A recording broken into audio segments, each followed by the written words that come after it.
Ah, ok, aquí se prendió un botón rojo. Eso significa que estamos grabando, ¿verdad, Eric? Es correcto, ya estamos grabando.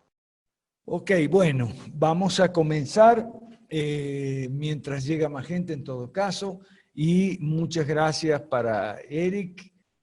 Muchas gracias para Eric, que en México nos lleva esta aula virtual por Zoom con el apoyo técnico y económico de Jorge Chapas, que no puede estar. Avisó que hoy tenía una reunión 5 reformas con gente que no había oído hablar del proyecto y les va a llevar. Ok, muchas gracias por estar con nosotros. Entonces, Eric, aún manejando desde su carro, está activa el aula y está grabando también. Muchas gracias Fermín Garay de Argentina, Mauricio Cala de Colombia y Tai Escobedo. Tai Escobedo es México, ¿verdad?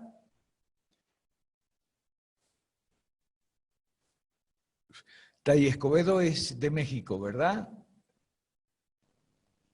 Tiene todo apagado. Bueno, ok.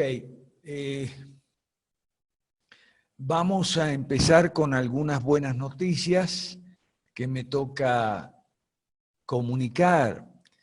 Y la primera es, bueno, me tiene muy contento que Donald Trump leyó mi artículo, parece, de esta semana y decidió hacer un corte drástico a los impuestos a las corporaciones, o sea, a las compañías, a las empresas. ¿Ok? Esto es fantástico realmente. Digo que leyó mi artículo porque ahí puse la cita de la lista de las grandes empresas fundadas en el siglo XIX, ¿okay? Y de repente, ajá, Tai Escobedo me dice que sí, pero su audio no sirve. Ok. Bueno, en Estados Unidos, como digo, un recorte drástico, algo así como de 35% a 15%, reducción brutal de los impuestos a las compañías para que puedan crecer y expandirse pagando menos impuestos y para que puedan también contratar gente, o sea, crear nuevos empleos y enriquecer los existentes. Eso significa pagar mejor a sus empleados, trabajadores, gerentes, etcétera. Y por supuesto que pueden crearse nuevas empresas porque el horizonte impositivo, fiscal, tributario va a estar mucho más aliviado. En mi artículo decía que un país, por lo menos es lo que indica la experiencia del siglo XIX y de comienzos del siglo XX, un país se hace grande cuando sus empresas se hacen grandes. Entonces, si el señor Donald Trump quiere hacer de Estados Unidos grande otra vez, un país grande otra vez, tienen que ser grandes sus empresas. Eso significa competitivas, eso significa eficientes, productivas, capitalizadas, eso significa pagar menos al gobierno para poder pagarle más a la gente. ¿Okay? Salud, está llegando más gente. Saludos, Adriana Manosalva, usuario William Peñaranda, saludos, saludos. Bueno, entonces la primera buena noticia es de Estados Unidos. Y bueno, de Donald Trump ya se sabía que iba a hacer cosas buenas y cosas no tan buenas. Bueno, esta es sin duda buena. Falta nomás ver de dónde se va a reducir el gasto público para acompañar la baja de los impuestos a las corporaciones. Ok, me gustaría, por favor, a ver que se identifique usuario. ¿Quién es usuario? Si no puedes identificarte por el audio con el micrófono, puedes por el chat, usuario, que te identifiques usuario. Eso es economías de escala. A ver, usuario, si te puedes identificar. William Peñaranda, William Eduardo Peñaranda está 2 veces aquí, por lo menos en mi lista. Me gustaría que se identifique porque no lo recuerdo de reuniones anteriores. William Eduardo Peñaranda, si nos puedes decir de dónde eres tú, ya sea por el micrófono o por el chat, por favor. Okay. Está Jorge de la Cruz, que es de México, si no me equivoco, y Adriana Manosalva, que no tengo registro de reuniones anteriores. Adriana Manosalva, nos gustaría si te puedes identificar, sea por el micrófono o sea por el chat. Ok. Bueno, ya apagué el Facebook, cerré el Facebook y apagué el móvil con WhatsApp para poder estar tranquilos este par de horas. Ok. William Eduardo Peñaranda, también del grupo de Bucaramanga, amigo de Mauricio Cala y Daniel Cordero. Usuario es el pastor Armando de Esmirna, Quito, no se conectaba anteriormente. Saludos entonces, pastor Armando de Esmirna, Quito. ¿Ok? William Eduardo Peñaranda es la segunda vez que entra a la reunión, es de Bucaramanga, Colombia, el grupo de Daniel Cordero, que es el que nos lleva muy eficientemente la web amarilla. Por si alguno no la conoce, la web amarilla es la del Foro Liberal de América Latina.org. Para los nuevos o para los que están llegando por primera o segunda vez, Foro Liberal de América Latina.org. Esa es la página que nos lleva desde Bucaramanga, en Colombia, Daniel Cordero, ahí es donde publicamos todos nuestros documentos. Ahí también están mis artículos, no por vanidad, sino porque si alguien no entiende algo de los documentos puede consultar mis artículos, porque yo uso mis artículos no solo para que los lea Donald Trump, sino para que los lea todo el mundo. Y especialmente trato de aclarar puntos diversos, ¿no? Acerca de las 5 reformas, la gran devolución, nuestro proyecto político y el liberalismo clásico,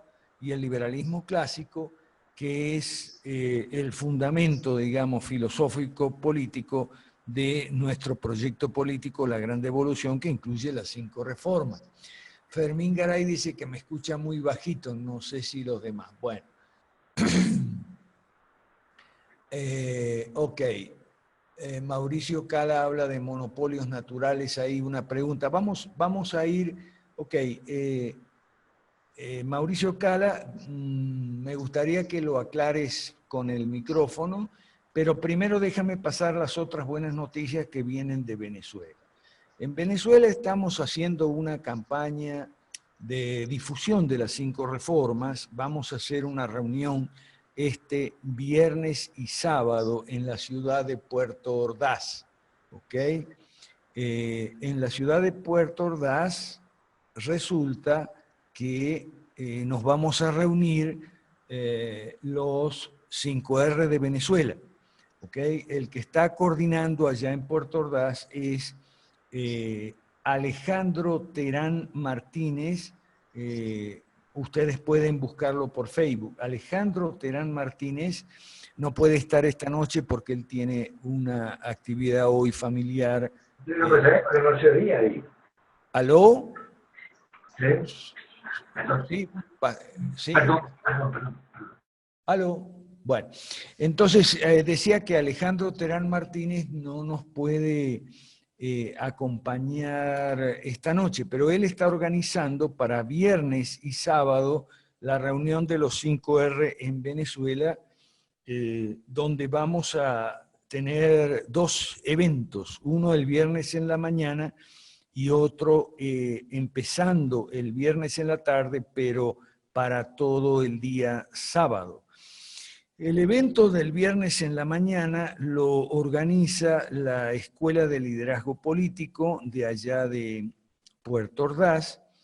Vamos a intervenir varias personas, no solo yo voy a intervenir por Skype, allá va a haber varias personas que van a intervenir.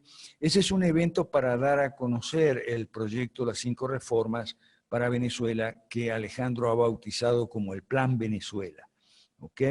Este Plan Venezuela lo vamos a dar a conocer el viernes en la mañana entre Alejandro y yo, y vamos a hablar de las 5 reformas para Venezuela, de la derogación de las leyes malas, de la incubadora, de la creación de partidos políticos, y sobre todo vamos a distanciarnos, desmarcarnos de las opciones violentas.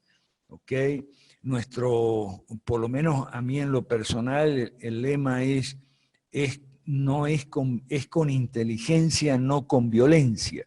Con inteligencia, no con violencia. El evento abierto para todo el mundo, ahí va a ir todo el mundo, ahí va a ir de Puerto Ordaz, va a ir el exgobernador Andrés Velázquez, que es de la oposición, van a ir algunos líderes de partido de gobierno también, o cercanos al partido de gobierno, y por supuesto gente de la oposición. Pero ahí vamos a hablar, por lo menos yo voy a hablar muy claro, no es con violencia, es con inteligencia. ¿Okay? Con violencia lo único que se hace es atornillar más el socialismo. Fíjese una cosa, el señor Maduro ha dicho hoy que para el 1 de mayo va a ser una tremenda marcha con desfile, etcétera, y va a ser anuncios importantísimos que van a cambiar el rumbo del país, y incluyendo el rumbo de los trabajadores. ¿Qué es lo que va a anunciar ahí? Bueno, el comunismo con aquel tema de que la República de los Trabajadores, que los trabajadores son los que mandan bajo el comunismo, etcétera, etcétera. ¿Ok? Entonces, eso va a atornillar más todavía al socialismo en Venezuela, y bueno, si Venezuela resuelve salir de la OEA, en realidad no es muy importante que salga o se quede, pero bueno, es, como digo, como Cuba no está en la OEA, entonces por eso Venezuela no quiere estar tampoco en la OEA, el gobierno socialista, porque ahí es donde siempre seguimos, ¿no?, con la marcha en cámara lenta hacia un comunismo cada vez más duro, cada vez más radical, cada vez más terrible, ¿ok? Y lo que la oposición hace, sectores de la oposición hace, es llamar a la gente a marchar, a protestar, etc. Y entonces la gente sale a marchar, a protestar, pero hay dos clases de marchantes y protestantes. Están los que marchan con rostro descubierto y con carteles en la mano, y están los que marchan con rostro cubierto y en la mano tienen piedras o armas en algunos casos, incluso tienen cócteles de gasolina, cócteles molotov, etcétera, etcétera. Y entonces, bueno, ahí eso es para provocar a las fuerzas contrarias, y bueno, la violencia genera más violencia. Con violencia no es como se sale del socialismo. El evento se llama Hacia el post-socialismo, o algo así, América Latina después del socialismo. Y bueno, lo que vamos a explicar con Alejandro y los demás representantes de los 5R que vamos a estar ahí, es que del socialismo se puede salir, pero es con inteligencia, no es con violencia. ¿Ok? Bueno, entonces, por otro lado, eso va a ser el viernes y el sábado. El sábado vamos a tener, empezando ya el viernes, pero fundamentalmente el sábado, vamos a tener una reunión organizativa, solo los 5R. O sea, el primer evento es abierto para todo el mundo, a dar a conocer nuestro proyecto político, y distinto al oficialismo y a la oposición, pero no violento. Y el sábado tendremos una reunión, si Dios quiere, organizativa, en un evento cerrado, en un hotel, en el Eurobuilding. Ahí va a estar la gente alojada y todo. Así que bueno, estamos avanzando. Y lo otro es que ya en principio está confirmada la presencia de Agustín Laje y Nicolás Márquez en Venezuela, en Caracas, la semana penúltima de junio, o sea, la semana que va entre el 18 y el 23 de junio. El 20 de junio va a haber un acto grande de presentación del libro, el libro negro de la Nueva Izquierda. Van a estar allí Agustín Laje y Nicolás Márquez. Va a haber también una reunión pública en CEDICE, en el local de la Cámara de Comercio. Va a haber posiblemente una o dos reuniones en universidades, quizá la Universidad Monte Ávila o la Universidad Metropolitana. Es posible que, como van a estar una semana, allí está, el que está coordinando es Alejandro Terán. Y eso, para eso entonces está faltando poco más de un mes y medio, y tenemos tiempo de ir vendiendo los libros de ellos. Por ejemplo, que ya con Alejandro hablamos de tener 50 o 60 libros de ellos para ir distribuyendo, que la gente vaya leyendo, ir haciendo ambiente, digamos. Tenemos todo el mes de mayo y la primera mitad de junio, los primeros días de junio, la primera semana de junio, para ir calentando el ambiente. Va a haber también entrevistas por radio para Laje y Márquez. Por ejemplo, en Vladimir a la Una, que es el programa político más escuchado en todo el país, van a estar Alejandro está confirmando que haya también una entrevista en El Nacional, que es un diario muy grande, ¿ok? Entonces, eso es lo que vamos a tener, como digo, aquí está William Peñaranda, otra pregunta sobre las 5 reformas. Bueno, ya va. Un momentito, déjenme terminar con las noticias y, bueno, ya estoy terminando y vamos con las preguntas, como siempre hacemos aquí los miércoles, para los nuevos, ¿ok? Peñaranda pregunta, ¿qué certeza se tiene de que al aplicar las 5 reformas la situación va a mejorar para cada país? Pero, William, como que no te leíste las 5 reformas, ¿ok? No te leíste los documentos. Bueno, vamos, ok, voy a dejar aquí las noticias, las novedades, ¿ok? La parte fea son los muertos en Venezuela. Nosotros no estamos de acuerdo con eso. Lamentablemente, la dirigencia opositora y mucha gente se pliega a las noticias falsas, los rumores infundados, para alentar gente que salga a la calle, a enfrentarse con la policía, y obviamente terminan gente muerta, herida, además de los daños materiales y demás, y con eso no se logra absolutamente nada. Sí, en todo caso, un diálogo, pero en el diálogo que van a sacar unas elecciones regionales y para alcaldes y gobernadores y para concejales y miembros de la Asamblea Legislativa. Bueno, pero eso no tiene mucho valor porque ya se está montando un Estado comunista con estructuras paralelas. Entonces, ¿qué valor tiene eso? Eso no tiene mucho sentido, y creyendo que la comunidad internacional, eso no existe, la comunidad internacional. En fin, es una cosa de locos, lamentablemente, lo que está pasando en Venezuela. Bueno, estamos ya en la primera media hora de estas reuniones, así que vamos a empezar por las preguntas.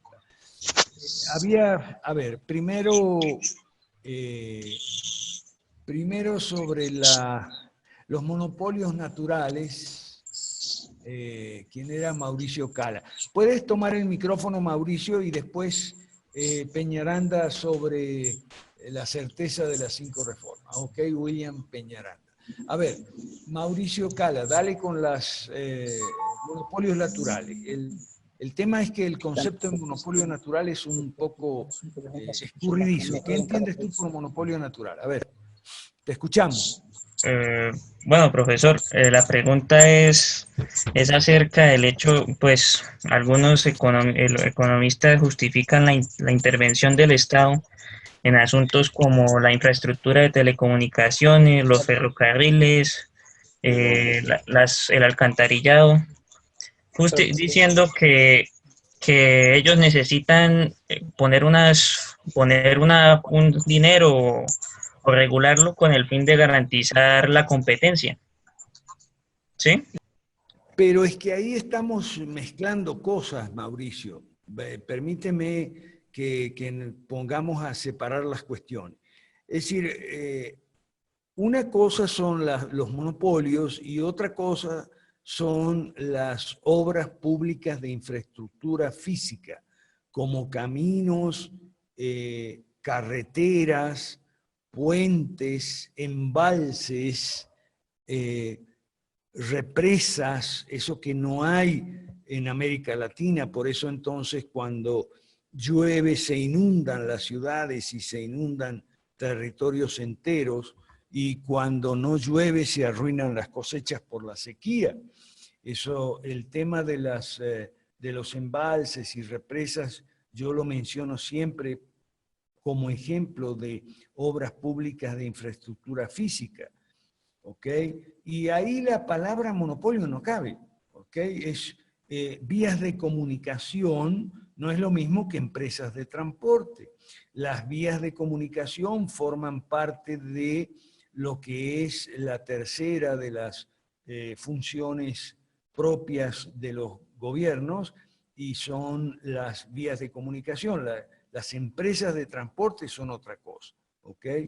El caso de los ferrocarriles, bueno, no hay ningún... En todos los países los ferrocarriles compiten con las empresas privadas de transporte automotor que se mueven dentro de carreteras. O sea, ahí no cabe la expresión monopolio, ¿no? O sea, y tampoco es lo que se llama intervencionismo. Intervencionismo es que intervenga el Estado en áreas que son privadas por naturaleza, ¿ok? Mientras que los bienes públicos no. Aquí siempre sugerimos literatura sobre bienes públicos, ¿ok? La seguridad, la justicia y las obras públicas de infraestructura física son bienes públicos. Yo lo que te... haceme acordar, ahorita no te lo voy a pasar por aquí por el chat porque después te lo voy a buscar. Yo te puedo pasar literatura, Mauricio Cara, te puedo pasar artículos, te puedo pasar ensayos, libros sobre los bienes públicos, ¿ok? Ahí no cabe la palabra monopolio. Bienes públicos tienen dos características, son de consumo excluyente y no se puede, o sea, de consumo rival, de consumo no rival, y no se puede, consumo no rival y no se puede excluir a quien no paga, ¿ok? Es lo que se llama el polizón, el free rider, ¿ok? Entonces, Mauricio Cala, a ver, esta semana, mañana o pasado, haceme recordar por Facebook, porque yo tengo mucho gente que me pide bibliografía y entonces me olvido a veces porque son mucha gente. Haceme recordar con Facebook, en mi interno de Facebook, haceme recordar y yo te voy a pasar la bibliografía sobre los bienes públicos. ¿Está bien? Ok. Bueno, pero es que, ajá, dice la administración de estos bienes, ¿cómo sería? Bueno, como sería a cargo de los gobiernos, a cargo del Estado. O sea, no podemos sacar al Estado de la seguridad, ni de la justicia, ni de las obras públicas de la infraestructura física, porque como te digo, son bienes públicos. ¿Ok? Haceme acordar por Facebook, yo te voy a pasar literatura sobre los bienes públicos. ¿Cuáles son los bienes públicos? Que son esos tres. ¿Por qué son públicos? ¿Por qué los provee el gobierno? Claro, eso no quiere decir que los provee el gobierno en forma exclusiva, ¿ok? Aún ahora, antes de un sistema liberal, hay compañías de seguridad que son privadas, hay sistemas de administración de justicia dentro de las cámaras de comercio, etcétera, que son privados, y por supuesto hay caminos que son privados dentro de fincas muy grandes, por ejemplo en la Patagonia, etcétera. ¿Está bien? Entonces, en la bibliografía que yo te voy a pasar está aclarado cuáles son los bienes públicos, por qué son públicos ¿En qué se diferencian de los privados y cuáles son los privados? Porque la Coca-Cola, la comida, la ropa, la vivienda, son todos bienes privados por naturaleza. Lo mismo la educación, la atención médica, y por lo tanto está muy mal, o las jubilaciones y pensiones, y por lo tanto está muy mal que allí se entrometa el Estado. Ahí sí cabe hablar de intervencionismo. Sonia, a ver si te puedes identificar, porque no recuerdo tu nombre. Sonia, si te puedes identificar por micrófono o por el chat con tu apellido y de dónde eres, de qué país eres. ¿Está bien? Bueno, ahora viene la pregunta sobre la certeza. A ver, William Eduardo Peñaranda, ¿puedes hablar por micrófono y así nos aclaras un poquito más tu pregunta? Buenas noches, ¿me escuchan? Sí, perfecto. La duda que se me surgió en este momento es que hace unos días me puse a reflexionar y pues yo ya estaba leyendo el documento de las 5 reformas y he estado tratando de entenderlo para entender bien en qué se fundamenta y todas esas cuestiones que se deben entender sobre la economía, por dado que yo no soy estudiante de economía.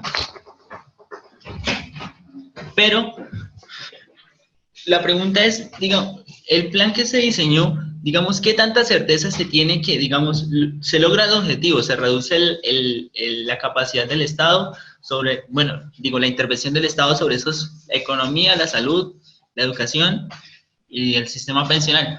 Pero, ¿qué certeza tiene que ese sistema no se vuelva a revertir porque la gente prefiera vivir más cómodamente? Porque el proyecto implica que las personas se empoderen de muchas responsabilidades que tienen. Y usualmente una persona siempre, o por tendencia, siempre tiende a buscar un camino muy sencillo.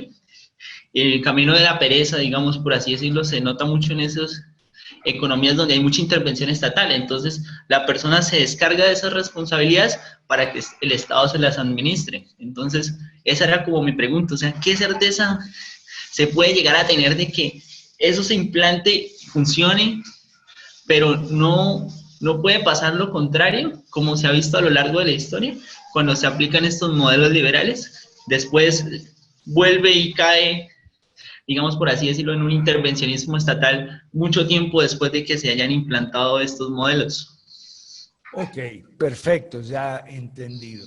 A ver, Sonia, si te puedes identificar con tu apellido y de dónde eres. Y hay también alguien que se llama PC. Me gustaría que PC se pudiera identificar por el micrófono o por el chat, que nos diga quién es PC, cómo se llama y de qué país es, por favor. ¿Ok? Sonia es Margarita y PC es Ciro Cárdenas. Ok. Bueno, es que entran con nombres diferentes y uno no sabe de quiénes son. Ok, déjame, William, presentar a Margarita Fuentes. Ella es Sonia y PC es Ciro Cárdenas, ambos de Venezuela. ¿Ok? Bueno, entonces me imagino, después me gustaría escucharlos si es que tienen micrófono y pueden hablar para contarnos sobre el viernes y el sábado. No sé si ustedes estaban, yo ya informé sobre los eventos de viernes y sábado en Puerto Ordaz, Venezuela, allá en el sur, en el estado Bolívar, y me gustaría, yo voy a contestar esto de William y después me gustaría escucharles a ustedes, ¿ok? A Margarita Fuentes y a Ciro Cárdenas. Ok, vamos con William. ¿Qué certeza hay de que no se vuelva? Bueno, yo te sugiero que te leas mis artículos. Ahí está Pisando Callo, donde hay mucha explicación, pero yo te la puedo resumir ahora, ¿ok? Te la puedo resumir.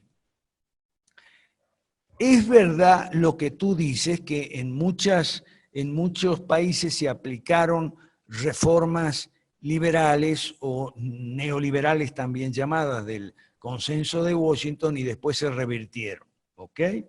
Pero no es tanto porque la gente que anhele la educación pública o la la medicina socializada, porque no son buenos los servicios de medicina socializada. Fíjate lo que pasa, por ejemplo, en Venezuela. Margarita te puede contar, Ciro también te puede contar. En los hospitales públicos no hay gasa, no hay jeringa, no hay turnos para operar, no hay quirófano, se va la luz, se va el aire acondicionado en Maracaibo, etcétera, etcétera, etcétera. ¿Ok? Entonces, no hay suero fisiológico, dice Ciro. ¿Ok? Que de momento solo tiene el audio. Ok, perfecto. Entonces no puede compartir, no tiene micrófono. Pero quizá Margarita sí.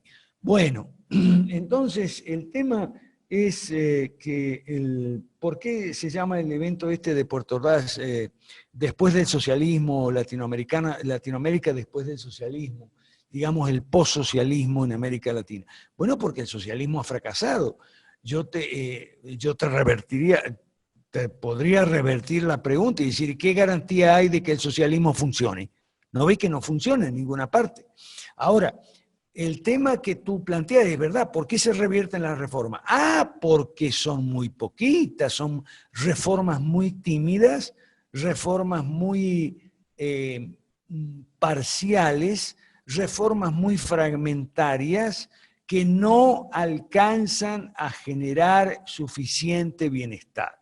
Esa es la respuesta a tu pregunta, William, y te agradezco porque es una buena pregunta. ¿Ok? Son reformitas, como les dice Ale González.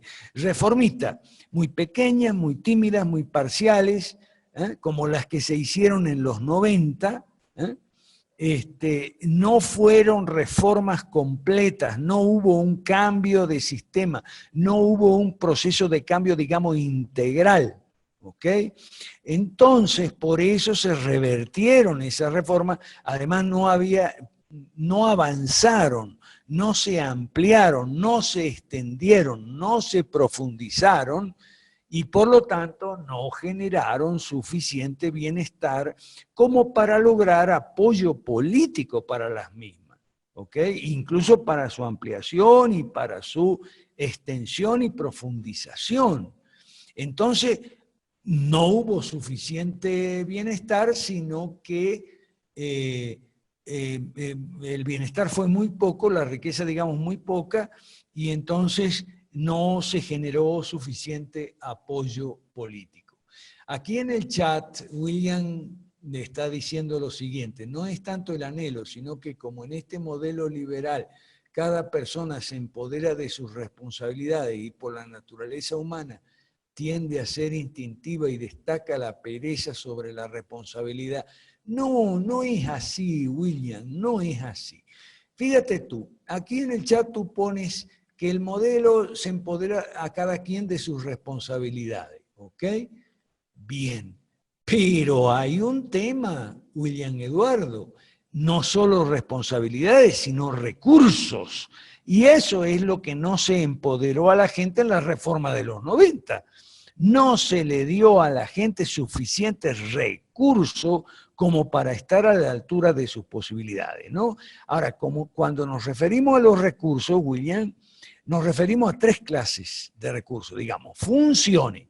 O sea, no se le dio a la gente escuelas privadas, no se le dio hospitales privados, o sea, no se privatizaron las escuelas ni los hospitales como estamos ofreciendo nosotros, entregar la educación a los profesores y decirles a los profesores y maestros, a los docentes de las escuelas públicas, esto es de ustedes de ahora en adelante.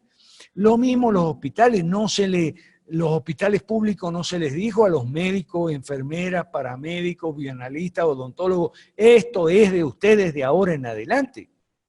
¿Ok? Ni se permitió, ni se crearon condiciones de riqueza suficiente bajando los impuestos, bajando el gasto público. O sea, no se hicieron reformas a fondo como para que la gente pudiera crear escuelas privadas, crear clínicas privadas. No se hizo. Por supuesto, Ciro Cárdenas tiene que, en vez de leer eso, de ver esos videos de por qué la democracia, tendría que ver bien los documentos de las 5 reformas. A ver, Ciro Cárdenas dice, cuando usted dice esto de ustedes, que ellos pasarían a ser accionistas, pasarían a ser propietarios, Ciro Cárdenas, propietarios. Ahí está, esa es la reforma número 3, y en la salud es la reforma número 4, y va por el mismo lado, ¿ok? Acuérdese, Ciro Cárdenas y William Eduardo, estamos hablando de lo que no se hizo en los 90.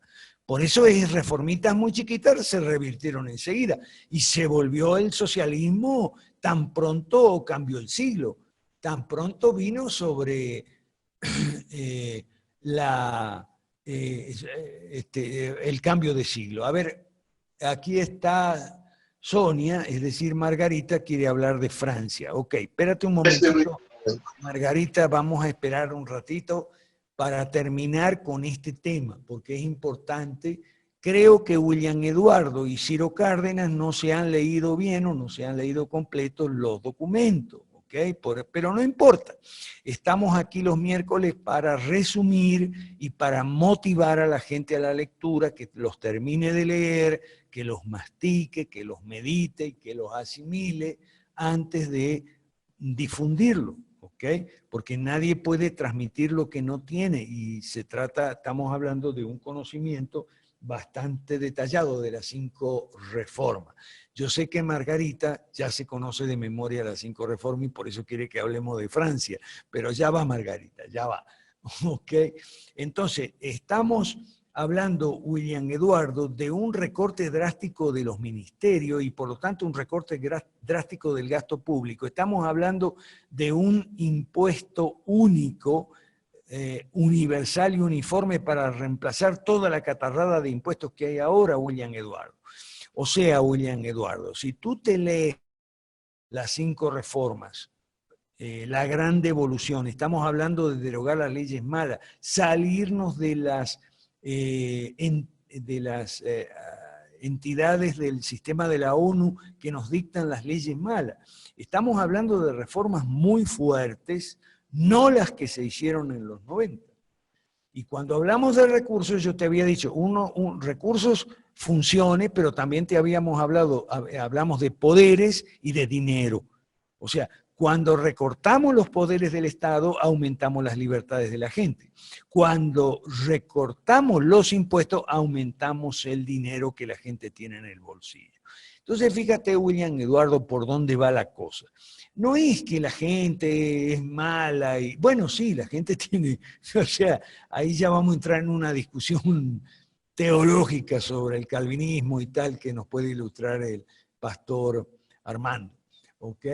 Pero vamos a que estamos hablando de reformas que no se hicieron en los 90, no se empoderó a la gente. Ok, Ciro Cárdenas, por supuesto que propietario es dueño Ciro Cárdenas. Propietario es propietario, Ciro Cárdenas, propietario es dueño. Ahora, la figura jurídica en los documentos está claramente explicado, te ruego que los leas, dice así: bajo la figura jurídica que cada entidad educativa o médica escoja, o sea, la comunidad educativa de un colegio va a decir si quiere que la propiedad sea bajo la figura de una empresa por acciones y entonces será accionista. A lo mejor quieren hacer una sociedad civil, bueno, serán los miembros de la sociedad civil. A lo mejor quieren hacer una ONG. O sea, lo que nosotros decimos, Ciro Cárdenas, la propuesta es decirles, esto es de ustedes, organícense como ustedes quieran. Si quieren ser una empresa comercial, perfecto. Si quieren ser una ONG, perfecto. Si quieren ser una asociación civil, perfecto. Se le dice a cada comunidad educativa de cada entidad, el colegio tal, el liceo tal, la universidad X, se reúne a los profesores y se les dice, esto es de ustedes bajo la figura jurídica que ustedes escojan libremente. ¿Ok? Bueno, a ver, es muchísimo mejor, dice Ciro Cárdenas, que el disparate que hicieron aquí al expropiar empresas privadas. Bueno, pero es que es al revés, Ciro Cárdenas. O sea, la privatización que nosotros proponemos es lo opuesto a la estatización. La estatización es expropiar una empresa privada, decirle al dueño de la empresa, usted ya no es más el dueño de la empresa. ¿Quién es el dueño de la empresa ahora? El Estado. ¿Ok? Bueno, entonces la privatización es exactamente al revés. Agarrar un liceo, por ejemplo, una entidad docente de enseñanza media, y agarrar a los profesores y decirle, esto va a ser de ustedes de ahora en adelante es de ustedes. Pero bueno, por supuesto que es atractivo al hablar electoralmente, Ciro Cárdenas, desde luego que es atractivo. Lo que sucede es que hay que tomarse un poquito el trabajo de leer bien la página amarilla. Si tú no entiendes algo me puedes preguntar, estamos conectados por WhatsApp con Ciro Cárdenas y no solo por Facebook, con mucha otra gente. Aquí somos Centro de Liberalismo Clásico. Querido Ciro Cárdenas, estamos a tu disposición, ¿ok? Para cualquier pregunta que tengas que te van a surgir posiblemente, muy probablemente, cuando leas los documentos, ¿verdad? Ok, ahora quiero ir un poquito al chat de si está, ajá. Dice William Eduardo Peñaranda, ese parámetro recursos no lo había analizado. Creo que entiendo el tema. Muchas gracias, profe, terminaré de leer el documento. O sea, te termino de redondear, William Eduardo Peñaranda. Son 3 cosas nos ha quitado el Estado a nosotros. Eso es lo que llamamos a nosotros la sociedad civil, la gente, los privados, los particulares. El Estado nos ha quitado 3 cosas y eso es lo que llamamos la gran usurpación. Óigame bien todo porque esto es importante. Es el concepto mismo de la gran devolución, lo opuesto a la gran usurpación. ¿Qué nos han quitado? ¿Qué nos ha quitado el estatismo? 3 cosas. Nos ha quitado funciones, porque las escuelas y los hospitales son la mayoría, sobre todo en algunos países o en algunas regiones, la mayoría son ¿de quién? Del Estado. El Estado es el dueño de las escuelas, el Estado es el dueño de los hospitales, salvo un sector privado muy marginal que anda por ahí y que solo es accesible para los no pobres, por no decir ricos, ¿no? Para la clase media y los no pobres. Eso es lo que nosotros llamamos el sistema de apartheid. Así como había el apartheid en Sudáfrica, los negros y los blancos estaban separados, aquí estamos separados los ricos de los pobres. Para los pobres, en educación, en salud y en jubilaciones, hay un sistema del Estado y ese es bien malo. En educación, en salud, en jubilaciones. Y para los no pobres, o sea, la clase media y los ricos en todo caso, y ya sabemos quiénes son, entonces hay un sector privado, hay un segmento privado, pero que tampoco es muy bueno, sino algo mejor que el estatal, sobre todo en educación. En la atención médica sí es mejor definitivamente las clínicas privadas y por eso los socialistas siempre se atienden en clínicas privadas. ¿Okay? Entonces, tenemos que romper ese apartheid y ese apartheid solo lo rompemos igualando. ¿Ok? Nosotros sí en eso somos igualitaristas, igualadores. Queremos que todas las entidades educativas, médicas y previsionales sean privadas. ¿Cómo lo hacemos? Muy simple, las que hoy son del Estado las entregamos a sus operadores naturales, que son los docentes en el caso de la educación, los profesionales de la salud, de la medicina en el caso de la atención hospitalaria y los operadores, es decir, los administradores, los gerentes, los actuarios de los actuales sistemas de jubilaciones y pensiones. Y le decimos, esto es de ustedes, bajo la figura jurídica que ustedes quieran. Entonces ahí ya estamos empoderando y estamos igualando. Todos van a competir por ser los mejores y van a entregar lo mejor de sí mismos. Tanto los privados, los que son hoy en día privados, como los privatizados, ¿ok? En pie de igualdad. Se acabó el apartheid. Por supuesto, Ciro, que esto es dinamita electoralmente hablando, como tú muy bien estás diciendo aquí en el chat. ¿Okay? Entonces, bien, cuando hablamos de recursos, recursos son funciones, pero también son poderes, o sea, libertades, y dinero, o sea, impuestos. Entonces, a nosotros nos han usurpado funciones, libertades y dinero. Entonces, eso es la gran usurpación. ¿Qué es la gran devolución? Lo opuesto, devolver. Por eso se llama devolución. Devolver. 3 cosas: funciones, poderes y recursos, es decir, dinero. Devolver, lo contrario de usurpación. Usurpación es la expropiación, es Chávez, exprópiese. Entonces, ¿qué es lo contrario? Somos nosotros, privatícese. No sé si estamos claros. Bueno, yo creo que sí. A ver, William, si no tienes micrófono o Ciro, si quieren poner por el chat ahí alguna duda, alguna pregunta, antes de pasar a Francia, que Margarita quiere que hablemos de Francia. Aquí Marisol Villalobos dice que la privatización de las escuelas mejora la calidad educativa de los alumnos con maestros y profesores mejores pagados. Por supuesto, y además introduce algo en la educación que hoy no tenemos, y que es diversidad de la oferta. Repito porque eso es muy importante, Marisol, para tomar nota, los que quieran tomar nota, como solemos hacer aquí los miércoles. Digo esto para los nuevos. Aumentar la diversidad en la oferta educativa, eso no hay hoy. ¿Okay? Hoy el Ministerio de Educación dicta los parámetros, dicta los programas, dice que esta es la lista de textos autorizados para cada materia, incluso la manera de vestir los alumnos y los profesores también los regula el Ministerio de Educación en algunos casos. ¿Okay? Entonces, no hay diversidad en la oferta educativa. ¿Qué es lo que estamos buscando con la privatización educativa? Bueno, que cada institución docente tenga libertad de competir abiertamente y hacer una oferta distinta. Esa es la idea.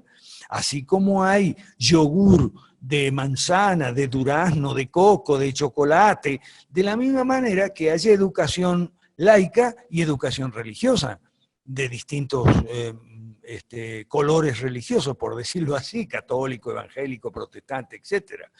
Que haya educación tecnológica orientada hacia la ciencia y la tecnología en algunas entidades docentes, y en otras puede haber una orientación hacia las humanidades, artes clásicas. ¿Por qué tienen que enseñar todos inglés como segundo idioma?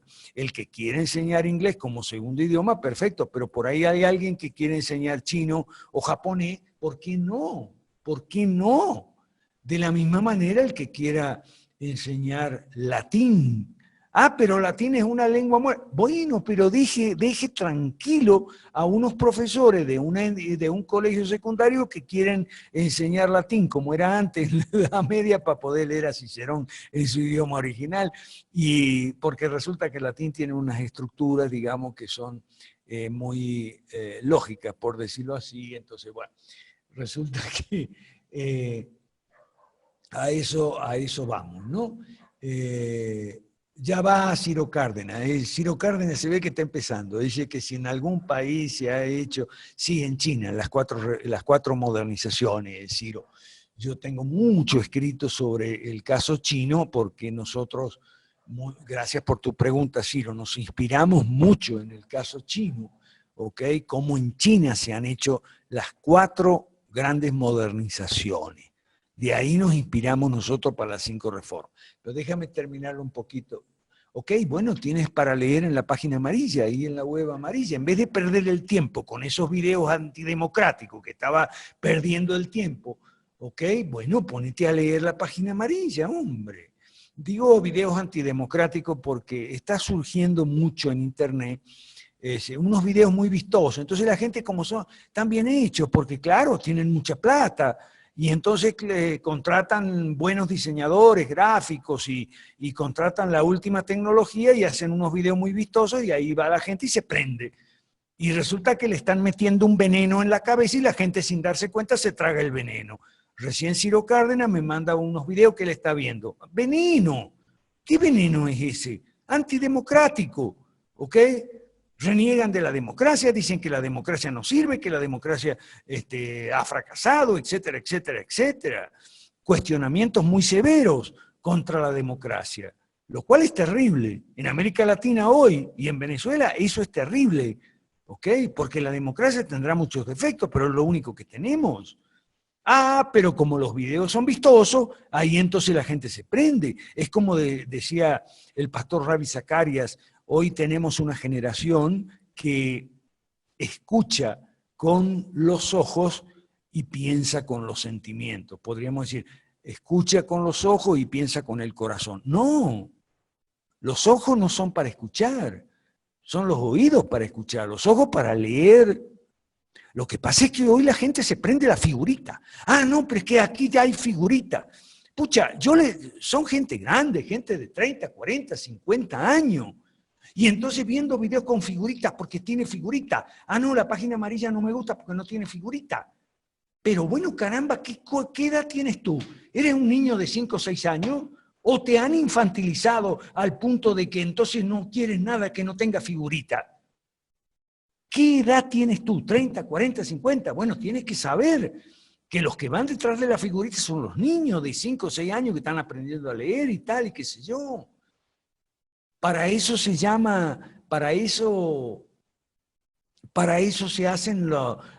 hacían desde el siglo pasado los dibujos animados. Entonces, el problema con esos videos se llama Why Democracy en inglés, con un asterisco ahí que se llama Why Democracy. Son videos en contra de la democracia. Ahora dime tú, ¿qué es lo que vamos a tener para dirimir el conflicto político, para intermediar entre demandas y ofertas de bienes públicos si no es una democracia representativa con partidos políticos? Por Dios, hay que tener cuidado con esos venenos que vienen en los videos de YouTube. Ahora, gracias Ciro Cárdenas por enviármelos. Yo ya los conocía, esos videos, no les había parado mucha atención, pero ya que tú me los enviaste, bueno, los vi enteros. Son una porquería, Ciro. Son una porquería. ¿Ok? Entonces, vamos a poner en claro esta parte. Ok. Entonces, bueno, Ciro, también, mira, yo he escrito muchísimo sobre las 4 modernizaciones. O sea, tú quieres saber en qué país se practicaron las 5 reformas o algo parecido. ¿Ok? Bueno, yo te sugiero que vayas a mi página personal. En mi página personal, albertomansueti.com, que me lleva a Juan de Sena de Ciudad Bolívar, muy generosamente. Yo tengo un estudio que he subido hace poco que se llama Contexto político de las reformas económicas. Y ahí estudio todos los países que hicieron este tipo de reformas. Vamos a ver, por lo menos recientemente. Empezando por la segunda posguerra, los 3 países vencidos. Estamos hablando de Italia, estamos hablando de Alemania y de Japón. Ahí se hicieron reformas liberales a fondo cuando terminó la Segunda Guerra Mundial y cayó el socialismo en su forma de hitlerismo o nazismo, en su forma de fascismo y en su forma del Estado imperial totalitario teocrático de Japón. ¿Ok? Entonces, esos 3 países, te estoy hablando de Italia, Alemania y de Japón.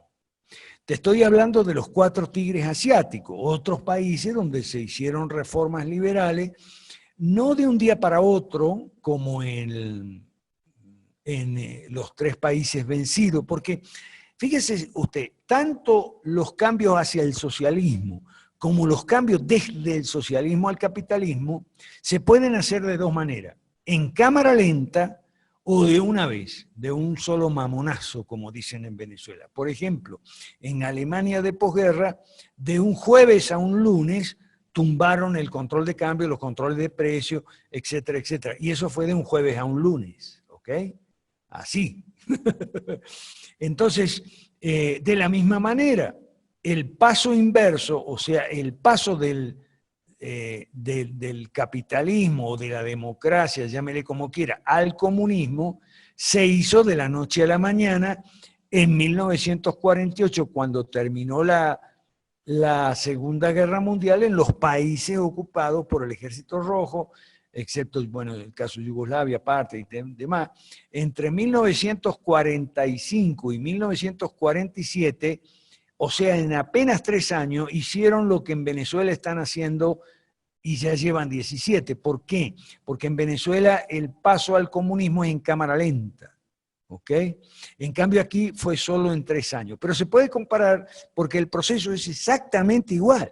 Tiene mucho de parecido lo que en Venezuela se hace en cámara lenta, los últimos 17 años, con lo que en 3 años apenas hicieron en los países de Europa Oriental cuando fueron ocupados por el Ejército Rojo, como digo, entre 1945 y 1947-48. ¿Ok?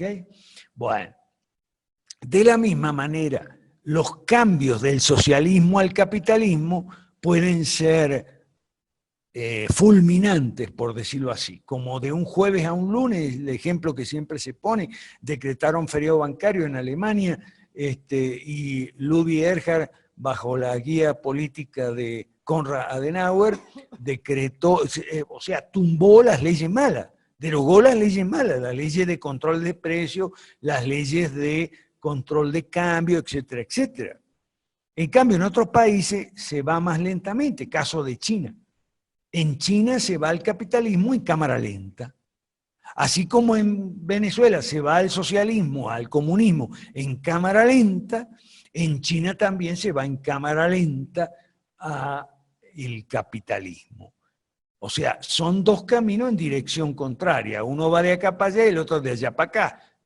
Pero me refiero que el ritmo del cambio, ¿ok?, puede ser rápido, brusco, fulminante, o puede ser en cámara lenta, no importa que sea de un lado, de este lado para el otro o del otro para este.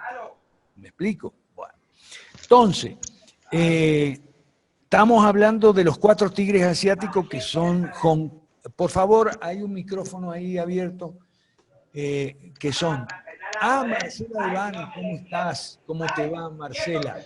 Perdón que yo no estoy saludando a la gente que está entrando, porque estoy muy... a Pedro Godoy, saludo, Marisol Villalobos, Marcela de Vana, Mapuche es, por supuesto, nuestro querido Rodrigo Mora, ahí sí ya lo conozco. Bueno, déjenme seguir, por favor, porque Ciro es nuevo y le estamos explicando a Ciro Cárdenas de Venezuela, ¿ok?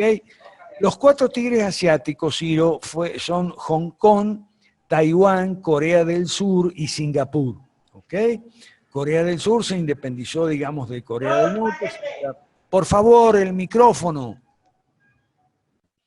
Corea del Sur de Corea del Norte, Singapur de Malasia, Hong Kong siempre formó parte de la comunidad británica y Taiwán se independizó de China continental. Entonces, esos son los 4 países asiáticos. Ahí se hicieron este tipo de reformas, Ciro, y les fue muy bien. William Eduardo, les fue muy bien y no se han revertido. Es importante eso, William Eduardo, ¿ok? Después están los países escandinavos. Hay 4 países escandinavos donde se hicieron las reformas desde los 70 más o menos en diferentes condiciones. Los 4 países son Suecia, Finlandia, Noruega y Dinamarca. Estamos poniendo países porque siempre la gente, sobre todo la gente nueva, ¿no? Yo te agradezco, Ciro, las preguntas, pero siempre lo mismo. ¿En qué país? Bueno, hay un montón de países. Pero lo que pasa es que hay que estudiar los casos, caso por caso, estudiar la historia y cómo se hicieron. Por eso mi estudio se llama Contexto Político de las Reformas Económicas. Bueno, entonces en esos 4 países las reformas se hicieron en cámara lenta o de manera fulminante. Bueno, más o menos, se hicieron en zigzag. Léase mi estudio, Contexto Político de las Reformas Económicas, para ver por qué se hicieron en zigzag. Bueno, después de eso tenemos Inglaterra bajo Thatcher y Estados Unidos bajo Ronald Reagan. Otro casos, 2 países importantísimos donde se hicieron reformas liberales bastante a fondo, por decirlo así. Y por último, China y Vietnam en lo que se llama, y en parte Laos y Camboya, pero ahí ya es más complicado, pero China y Vietnam es claro.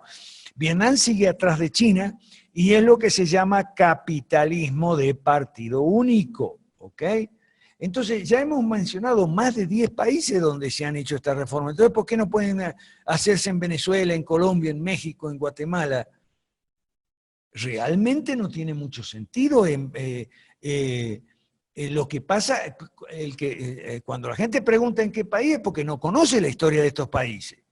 No conoce la historia de todos los países donde se han aplicado esta clase de reformas. Reformas liberales a fondo, en algunos casos más a fondo que en otros. ¿Ok? Y reformas liberales a fondo que en algunos casos fue a cámara lenta y en otros casos fue de manera fulminante. ¿Ok? Y yo sugiero y recomiendo, porque los otros países que no están en ese estudio porque lo tengo en artículos aparte, usted vea si quiere mi columna Pisando Callos, ahí yo cada semana publico un artículo y generalmente destinado a aclarar ciertos puntos y responder a ciertas preguntas que la gente hace. ¿Ok? Entonces, estamos hablando de países donde esas reformas se hicieron de manera exitosa. Ahora, es importante comparar así como estamos comparando los procesos de transición, óigame bien, los procesos de transición, ¿ok? Del capitalismo al socialismo o de la democracia al socialismo. ¿Por qué?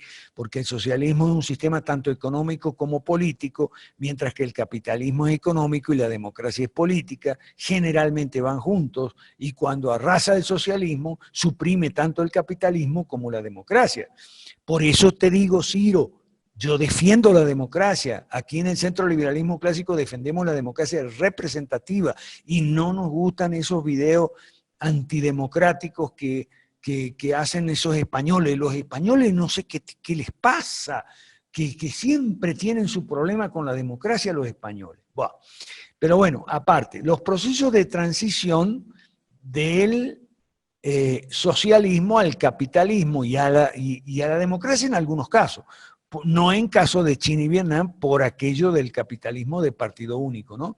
Pero es importante ver cómo esos procesos también fueron del socialismo al capitalismo en los años 80 y especialmente en 1989 en todo lo que es cuando cayó el bloque soviético y se derribó el muro de Berlín. ¿Ok?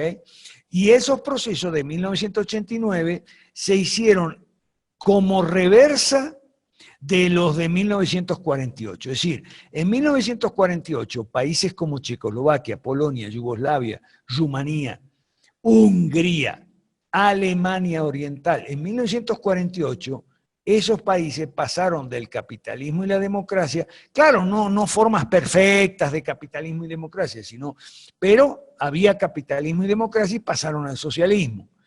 En 1989 hicieron la reversa, el mismo camino pero de reversa. Los venezolanos tienen a su disposición mi libro El Embrollo. En mi libro El Embrollo yo explico y defino que el camino, el camino desde la servidumbre, el camino del socialismo al capitalismo, o sea, el camino del postsocialismo es el mismo del capitalismo al socialismo, pero en sentido inverso. Es decir, es como ir de Maracaibo a Caracas. Si usted va de Maracaibo a Caracas, o de Maracaibo a Puerto Ordaz, como están diciendo, o de Caracas a Puerto Ordaz, si usted vive en Caracas, es su viaje de ida, de Caracas a Puerto Ordaz, y después va a ser el viaje de vuelta. Ahora, ¿por qué camino va a ir? Y lo más probable que sea por el mismo. Entonces usted está recorriendo el mismo camino en direcciones opuestas. El camino entre el socialismo y el comunismo, entre el comunismo y el capitalismo y la democracia, o el capitalismo democrático, para usar la fórmula de Michael Novak, un libro excelente que yo recomiendo siempre. Después acuérdese de pedirme la referencia por mi Facebook, ¿ok? El camino es exactamente el mismo. Y las operaciones son inversas. Mire, es como la suma y la resta. La resta es la inversa de la suma. La multiplicación y la división. La división es la inversa de la multiplicación. Bueno, la privatización es la inversa de la estatización. ¿Qué quiere que le diga? Yo lo que no. Disculpe que yo me ría, pero es que yo lo veo tan fácil que yo no entiendo por qué. La gente se enrolla y se enrolla y se enrolla y no sale. Es facilito. Mire, así como son dos operaciones inversas, la suma y resta, y por un lado, y por otro lado, la multiplicación y la división, o sea, la resta es la inversa de la suma y la división es la inversa de la multiplicación, claro, no me meto, yo más de ahí no sé, no me vayan a llevar a potencia y raíz porque me van a fregar. Ni me lleven a integrales y diferenciales. Ah, ve cómo eso sé, ¿eh? Ah, bueno, más o menos. Okay. Bueno, son operaciones inversas, querido amigo. Bueno, las operaciones para hacer en los caminos entre el capitalismo y el socialismo son dos: privatización y regulación. Si usted, o sea, la privatización es la inversa de la estatización y la desregulación, o sea, derogar la ley mala o desreglamentación, es la inversa de la reglamentación. Es más fácil que pelar mandarina, caramba, ¿por qué se enrollan tanto? La gente, digo, no los que están aquí. O sea, la desregulación es la inversa de la regulación y la privatización es la inversa de la estatización. Así como la resta es la inversa de la suma y la división es la inversa de la multiplicación, caramba. Yo no entiendo por qué la gente se enrolla tanto. Ahí está Marisol, dice, que es obvio, oh, claro, Marisol, es obvio, ¿ok? O sea, así como, digamos, secarse es la inversa de mojarse. Cuando vos te entras al baño a darte una ducha, te mojás, ¿verdad? Entonces, cuando terminaste de darte la ducha, salí y te secás, ¿verdad? Bueno, la secate es la operación inversa de mojate, cónchale, vale. Está gracioso. Entonces, nosotros, a ver, ¿somos qué? ¿Somos la derecha? Por supuesto, porque la derecha es la inversa de la izquierda. Estamos a favor del capitalismo y desde luego porque el capitalismo es la inversa del socialismo. Pues... Ay, yo no entiendo por qué la gente se... Bueno, menos mal que Eric está grabando porque en esta reunión hemos puesto ejemplos simples, ejemplos fáciles. Más fácil que pelar mandarina es pelar naranja. No, pelar banana. Eso es lo más fácil. Bueno, entonces estamos hablando de operaciones inversas. Estamos hablando que desregular es la inversa de regular. Privatizar es la inversa de estatizar. Derecha es la inversa de la izquierda. Y capitalismo es la inversa de socialismo.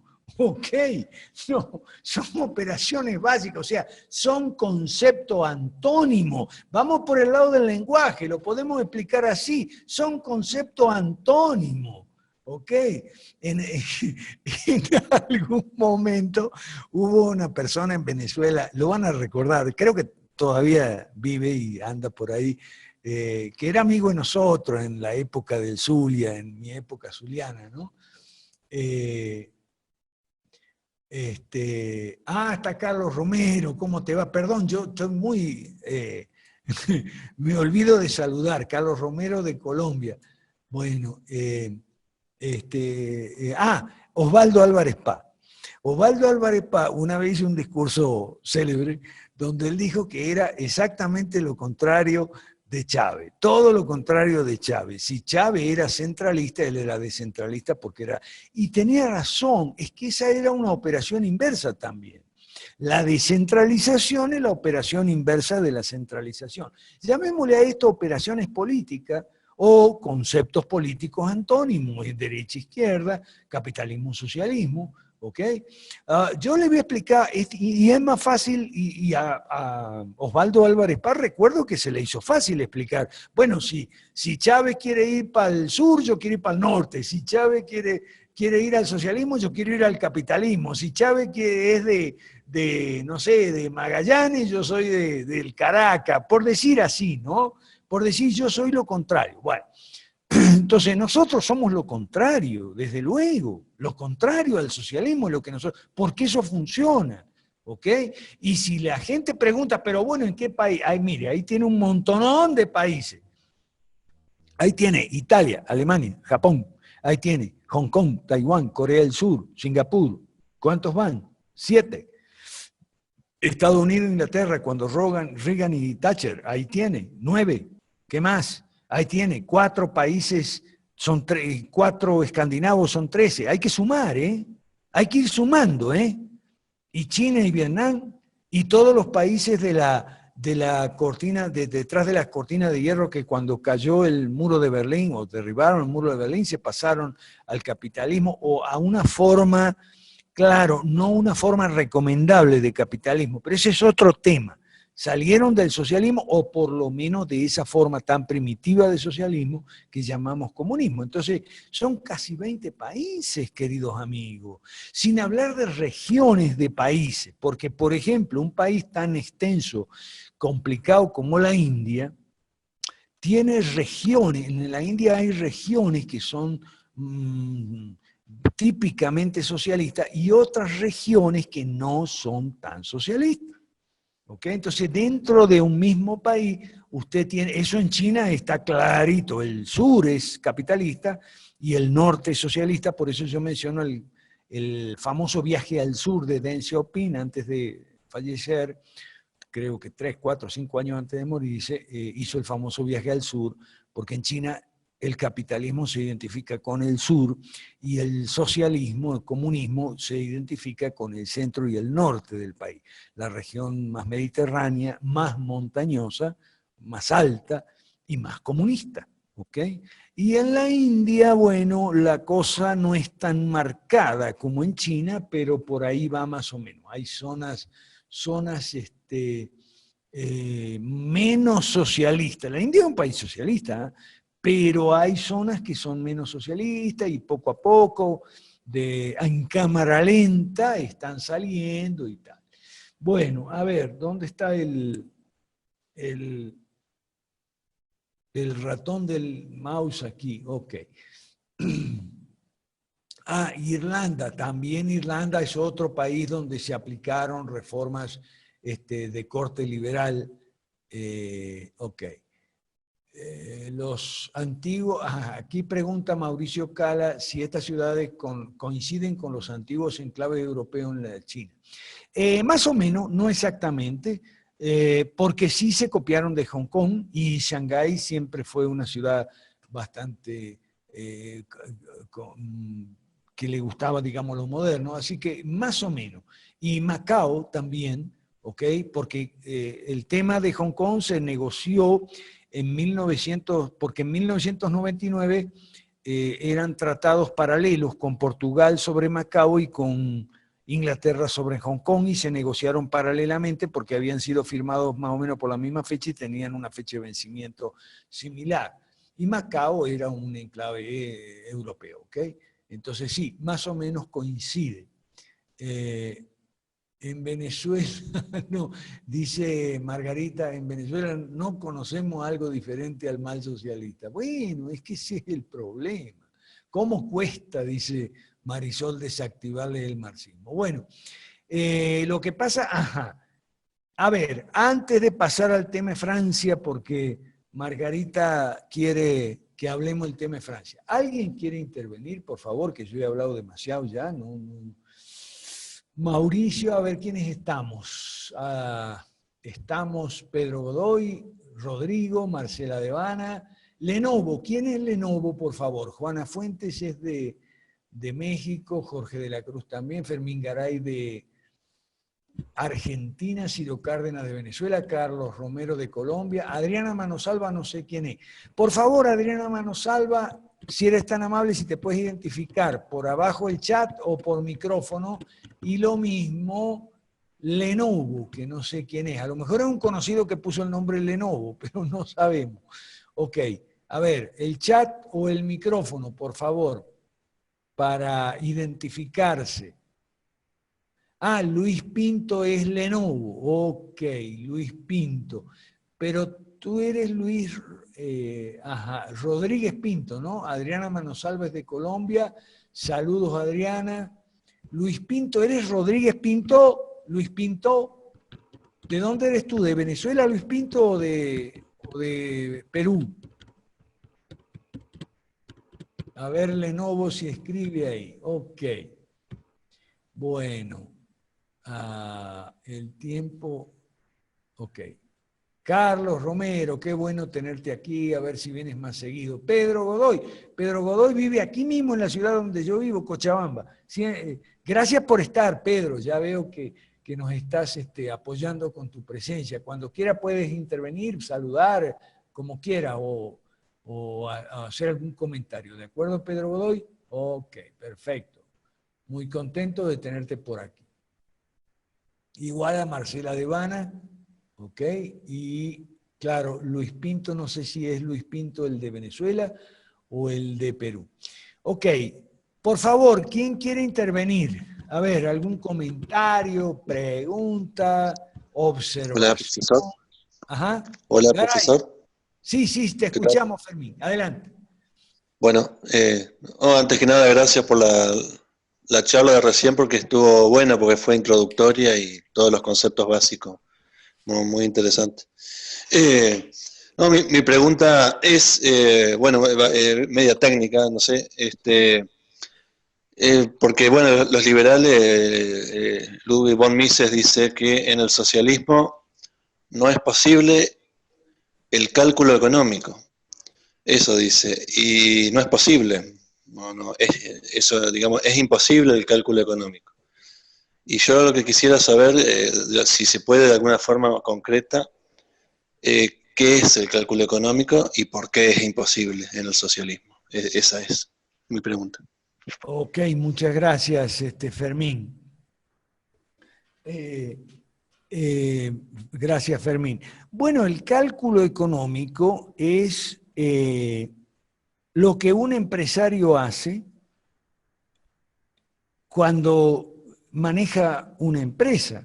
O sea, cuánto se necesita para producir. Hay una función de producción, ¿no?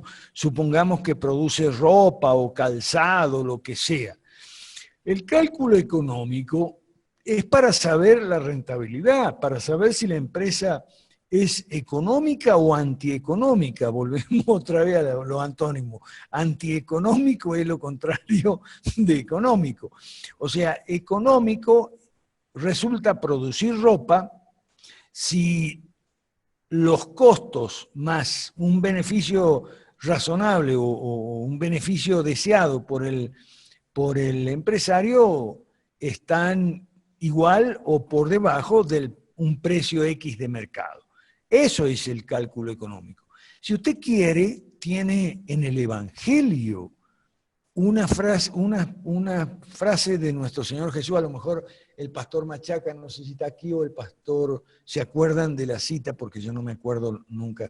Cuando nuestro Señor Jesús dice, ¿quién que va a construir una casa no se sienta primero y hace el cálculo de los materiales? Eso está, yo recuerdo haberlo leído en los evangelios. ¿Quién antes de construir una casa no se sienta y hace el cálculo de los materiales? Algo así es. No está ninguno de los pastores, no nos van a ayudar. Eduardo Rojas, ¿cómo estás? De Chile, no te había visto. Juana Fuentes de México, qué bueno. Ok. Entonces, eso que es tan básico, que está hasta en el Evangelio, que nuestro Señor Jesús lo pone como un ejemplo, ¿no? Como un ejemplo. O sea, usa el concepto de cálculo económico como ejemplo para explicar otra cosa. ¿Ok? Bueno, entonces, eso no se puede hacer dentro del socialismo, explica Ludwig von Mises, porque la base del cálculo económico son los precios. Y los precios como tales no existen en el socialismo, porque los precios están todos intervenidos, manipulados y distorsionados por la acción del estatismo, y por lo tanto uno no puede saber, por eso dice que es imposible el cálculo económico, no puede saber cuánto cuestan las cosas, porque vamos a ver, ¿qué cosa es un precio? Un precio es la valoración en términos monetarios que hace la sociedad, o sea, la oferta y la demanda, que es el mercado, ¿ok? El mercado no es otra cosa que la sociedad expresándose en el área de la economía, en el área de lo que es la colección de bienes y servicios, y habla por medio de los precios. Es decir, los precios en una economía libre, los precios se mueven al compás de la oferta y la demanda. Es decir, los precios se mueven, bueno, en algunos casos no se mueven, en algunos casos están fijos, ¿no? Pero lo que determina, sea que sean fijos o sean movibles, lo que determina el precio de un producto, el precio de mercado de un producto en condiciones de libertad económica, no son otra cosa que las valoraciones que hace la demanda y las valoraciones que hace la oferta de los bienes y servicios, los distintos bienes y servicios en términos monetarios. ¿Ok? Es decir, la demanda es el consumidor y la oferta es el productor. ¿Cómo se hace, cómo habla la oferta y la demanda a través de los precios? Muy simple de entender. Es así. El consumidor tiene un precio, digamos, es lo que cuando va al mercado, es lo que está dispuesto a pagar por un kilo de lechuga o un bistec o un par de zapatos o una camiseta. Bueno, yo estoy dispuesto a pagar tanto. Claro, eso es inconsciente, no es consciente, pero si le ofrecen algo a un precio mayor, no lo va a comprar. ¿Ok? Bueno, entonces, esa es la valoración que hace el consumidor, o sea, una valoración del lado de la demanda. Y del lado de la oferta, el productor tiene un precio en mente por menos del cual él no va a producir el zapallo, la remolacha, la camiseta o el zapato. ¿Me explico? Ok, a ver un micrófono que está abierto por ahí, por favor. Please, cerrando micrófono si no lo está ocupando. Ok, muchas gracias. Entonces, resumiendo, repitiendo para resumir, la demanda es el consumidor que fija un precio por encima del cual él no está dispuesto a comprar. Y la oferta que fija un precio por debajo del cual no va a producir. Ah, Lucas 14, sí, gracias. ¿Quién es el que está recordando aquí? Lucas 14, ok. ¿Quién es el que nos está? Ajá, a ver. Que no... Ah, Tai Escobedo. Lucas 14, dice, el que quiere edificar una torre se debe sentar a calcular los gastos, obvio. Ok, bueno, eso es lo que no se puede hacer en el socialismo. ¿Por qué? Porque el socialismo interviene, manipula, digita los precios a través de impuestos, distorsiona los precios a través de impuestos, subsidios, reducciones impositivas, controles de precio, regulaciones para esto, aquello, controles de cambio, en fin, los mil y un instrumentos intervencionistas lo que hacen es distorsionar los precios y nos arrojan precios artificiales. Por eso los neoliberales hablan de sincerar los precios, ¿ok? Y entonces la gente los odia, los detesta, porque cuando un neoliberal habla de sincerar, está hablando de un tarifazo. Esto para usar términos argentinos, porque Fermín fue el que hizo la pregunta. ¿Okay? Entonces está hablando de un tarifazo. ¿Qué quiere decir eso? Y bueno, está reconociendo que los ajustes son para arriba porque los precios estaban artificialmente aplastados hacia abajo en base a subsidios, ¿ok? O a controles limitativos de que tú no puedes vender, precios cuidados, se decía en Argentina en la época de los Kirchner, precios cuidados. ¿Qué quiere decir eso? Precios intervenidos. Muy bien, entonces un precio intervenido no es un precio libre. Por lo tanto, ahí viene el quid de la cuestión, Fermín Garay, ese precio no transmite información. Pero entonces ahí hay que hilar un poquito fino sobre el análisis que hace Mises, ¿no? Que que dice, los precios libres transmiten información. ¿Acerca de qué? Acerca de necesidades del lado de la demanda y de posibilidades del lado de la oferta. Entonces, el precio transmite información y en base a la información que el precio transmite, entonces el consumidor decide comprar o no y el productor decide fabricar o no, sembrar o no, en el caso del agricultor, ¿me entiendes? Te estoy haciendo un resumen muy rápido, no sé si lo vas a entender. Yo te sugiero, porque a lo mejor mi capacidad de síntesis, no es que vos no tengas cerebro para entenderlo, es que mi capacidad de síntesis tiene límite, a lo mejor no lo vas a entender bien, no me voy a explicar bien. Pero te sugiero que te leas el libro de Mises que se llama La acción humana. Es muy fácil de leer, atemoriza el tamaño cuando uno ve ese librote gordote ahí que es más gordo que la Biblia. Okay. Claro, es más gordo que la Biblia porque no está en papel Biblia, pero si tuviera en papel Biblia sería flaquito. Ese libro, La acción humana. Entonces yo te voy a dar el consejo que siempre daba el profesor Hans Engels, que era un antiguo discípulo de Mises a sus estudiantes. Lean La acción humana, pero salten las 100 primeras páginas. ¿Cómo es eso? Si las 100 primeras páginas no sirven para nada. ¿Por qué? Bueno, 100 según las ediciones pueden ser 90 o 110, ¿ok? En las primeras páginas, el señor Mises quiere hacer una fundamentación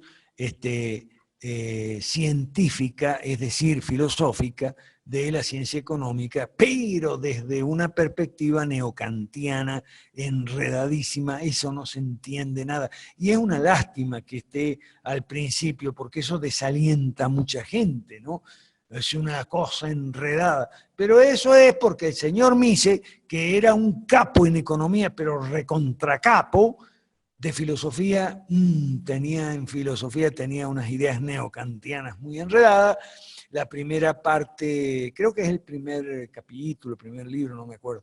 La primera parte él expone su fundamentación científico-filosófica de la ciencia económica, pero desde un ángulo y en un marco neocantiano, y eso es un desastre. Entonces yo te sugiero, ahora si lo querés, a lo mejor vos lo entendés, a lo mejor vos te gusta, qué sé yo. No quisiera desalentarte yo. Pero yo lo único que te cuento es que el profesor Hans Engels, que había sido alumno de Mises, a sus propios alumnos les recomendaba saltearse las 100 primeras páginas. Yo también lo hacía, no sabía que el profesor Hans Engels también lo hacía. Cuando descubrí que el profesor Hans Engels también les mandaba a sus estudiantes saltar las primeras páginas, o les autorizaba a sus estudiantes a saltar las primeras páginas, yo dije, qué bueno. O sea, ya tengo una justificación para mi conducta. Bueno. Sí, yo lo leí al libro y me mencionó la acción, ya lo leí hace poco. Quedé muy apenado, pero quería una explicación bien concreta del cálculo económico y usted me la acaba de dar muy bien, así que le agradezco. Ok. Y además otra cosa, es una cosa terrible el socialismo, porque el socialismo interviene en los precios con el pretexto de estabilizarlo, siempre es lo mismo. Ellos intervienen en los precios con el pretexto de estabilizarlo, ¿ok? Con lo cual cometen un crimen contra la economía porque los movimientos de los precios son los que transmiten información aún más valiosa que el precio en sí. Mises explica de una manera muy fácil, muy simple, sencilla, con términos muy llanos. Lo explica así. Bueno, cuando un precio sube, eso significa que la gente tiene más ganas de ese producto o que los productores tienen menos ganas de producirlo. Entonces se produce un desequilibrio entre la oferta y la demanda, un desequilibrio temporáneo, ¿ok? Y entonces el precio sube. Y cuando un precio baja, a lo mejor significa, estamos hablando de una economía libre, no inflacionaria. Por supuesto que ningún precio baja en una economía inflacionaria como la que vivimos. Pero ese es otro tema.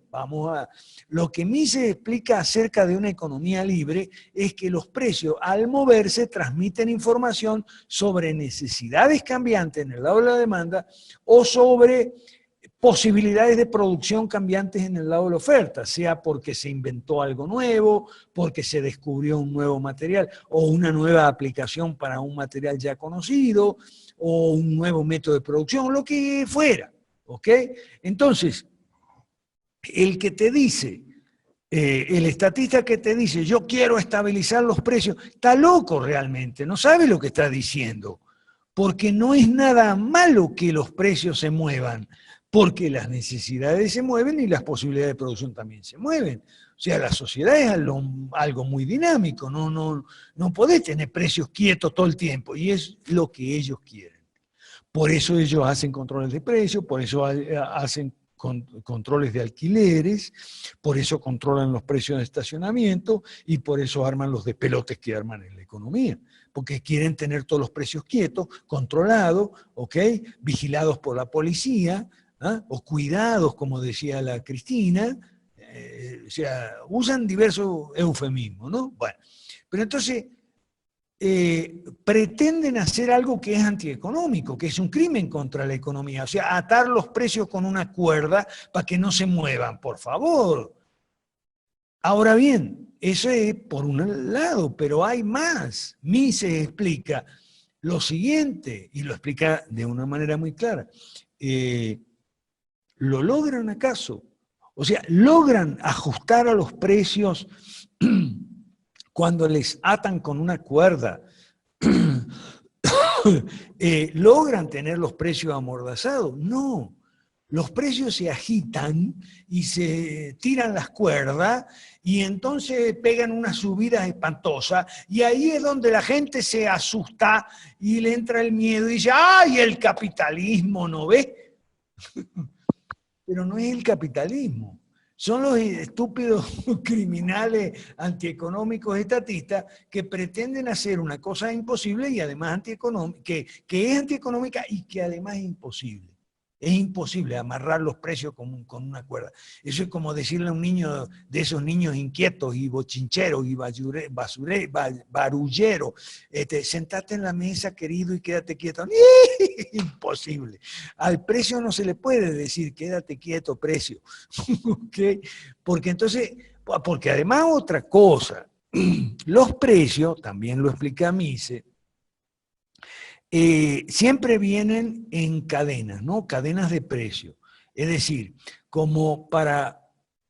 hay los corredores productivos. Esto lo explica muy bien también un discípulo de Mises que se llama Marx Cousin, el que quiera bibliografía me la pide después en el Facebook, Marx Cousin, ¿no?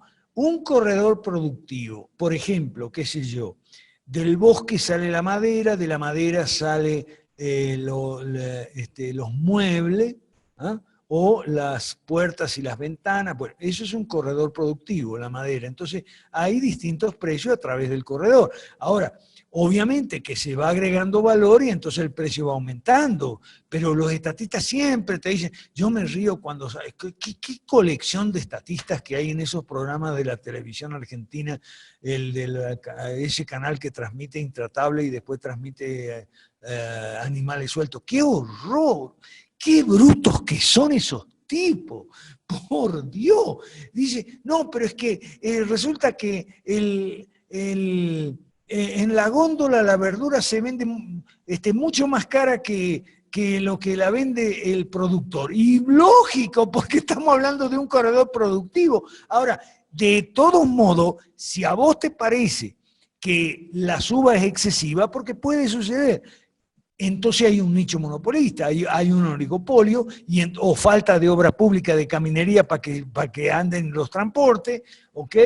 Y entonces hay que liberar el mercado, ¿ok? Porque vamos a ver, el kilo de lechuga que estaban hablando anoche, el kilo de lechuga, ¿cuántas veces más se vende en la góndola del automercado que el productor lo vende, el que siembra y cosecha la lechuga.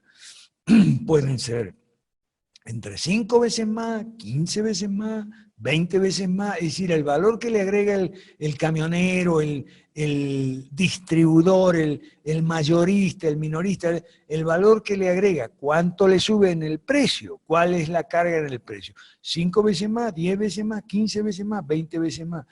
Bueno, eso va a depender mucho de la estructura distorsionada, o sea, oligopolística o libre del mercado. Si a vos te parece que 20 veces más o 30 veces más es mucho, que es un abuso y tal, y qué sé yo, pudiera ser, no sé, habría que estudiar el corredor productivo y verlo con más detenimiento. Yo no vivo en provincia de Buenos Aires, así que no tengo la menor idea. Pero en todo caso, si es que hay un aumento demasiado grande que a vos te parece desproporcionado, pudiera ser que eso esté reflejando distorsiones en la estructura productiva del corredor que se trate, sea la lechuga, el tomate, o sean los zapatos o la ropa, ¿ok? Pero entonces, en una economía súper intervenida, casi socialista, como la economía argentina, y este señor, el señor no hace nada, ¿ok? El señor Macri, ¿ok? Macri. Es imposible, ¿ok? Entonces hay que ver, porque fíjate vos qué casualidad, estaban hablando de la lechuga. Ok, supongamos que la lechuga, supongamos que tienen razón y que la diferencia de precio es abismal, supongamos, ¿ok? Pero esa diferencia de precio abismal no se da en otros corredores productivos. Y eso es porque determinados corredores productivos están más intervenidos que los otros. La agricultura está tremendamente intervenida, eso es... eso de que no, que el campo ahora con Macri, no, eso es mentira, ¿ok? La agricultura sigue siendo una actividad económica poco atractiva para la inversión, ¿sí o no, Fermín Garay, en Argentina? ¿Ok? Sí, por supuesto. Entonces que no vengan a decir que el capitalista Macri beneficia al sector del campo, porque la oligarquía ganadera, la oligarquía vacuna y toda la bolsería que dicen siempre en la Argentina. Bueno, entonces, porque si fuera por el abuso de los intermediarios, como dice eso, sería esa desproporción, estaría en todos los corredores productivos, pero no está en todos los corredores productivos. Está en el campo, al parecer, y en algún otro por ahí, qué sé yo, pero no en todos, ¿ok? En otros hay diferencias que son más razonables, digamos, menos abismales. Entonces, eso quiere decir que la estructura de ese corredor productivo es más abierta a la competencia, porque de eso se trata, mis queridos amigos, de si la estructura, eso no es abierta a la competencia, o es cerrada la competencia por las prohibiciones, restricciones, limitaciones. Además está otra cosa, el mito de la comida barata. Fermín, te sugiero que busques en Google Alberto Mansuetti, el mito de la comida barata. Ese artículo fue escrito pensando en la Argentina, que se llama así, el mito de la comida barata. ¿Ok?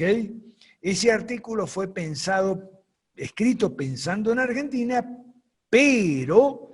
Resulta que en Inglaterra del siglo XIX, cuando estaban haciendo las reformas liberales, había la misma cosa también, que la comida tenía que ser barata. Entonces, ¿cuál es el problema del mito de la comida barata? Que la comida tiene que ser barata. Y bueno, que la agricultura no se hace una actividad económica, es decir, rentable, no se hace atractiva. Porque si la comida tiene que ser barata, eso significa que vos tenés que meter la lechuga, el tomate a cierto precio y no, a lo mejor ese precio no te cubre ni los costos de producción, pero entonces venimos con el tema de los subsidios, porque ese es el problema de los estatistas, que crean un problema y después pretenden resolverlo, entre comillas, creando otro. O sea, una intervención genera un problema. Entonces, para resolver este problema, en vez de quitar la intervención, o sea, la operación inversa, lo que hacen es meterle otra operación, otra intervención, generalmente de signo contrario. Y aquí volvemos a lo mismo, ¿no? Desregulación es la inversa de la regulación. ¿Ok? Desintervención es la inversa de la intervención. Volvemos a lo mismo, concepto antónimo, operaciones opuestas, digamos, inversas. ¿Ok? Bueno, falta poco ya. Sí, sí, cierto. Acá en Argentina las regulaciones se tratan de curar con nuevas regulaciones. Tratan de incentivar la economía en vez de dejar de aplastarla, digamos. Así es, así es. Aquí me comenta Ciro Cárdenas, nos comenta en el chat que Macri es un empresario. Yo no estoy seguro de que sea un empresario, Ciro. A ver, Fermín, corrígeme.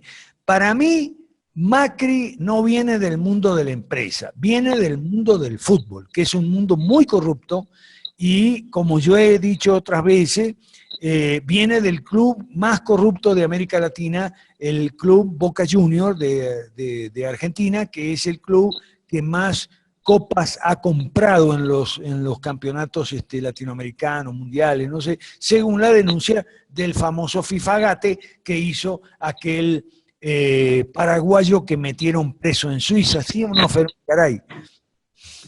Bueno, yo en realidad no sé bien. La formación de Macri sí de que viene de las empresas y lo que den todo, pero en el tema económico no parece tener idea, realmente no. Porque dicen los mismos economistas acá, argentinos, liberales, que todo el tiempo están hablando y al pito están hablando, y explican claramente las fallas.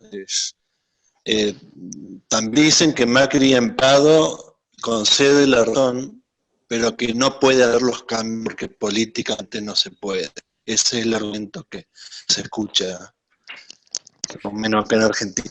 Bueno, fíjate que aquí Ciro Romero está haciendo un comentario bueno en ese sentido, ¿ok? Porque él dice que son políticos liberales que le apuesten a las 5 reformas. Sí, claro, por supuesto. Y que justamente ese comentario de Ciro va a lo que tú estás apuntando, Fermín, que las reformas económicas no son políticamente posibles. ¿Ok? Bueno. A ver, un micrófono ahí, cerrando micrófono, por favor. Eduardo Rojas, cierra el micrófono, por favor. Gracias.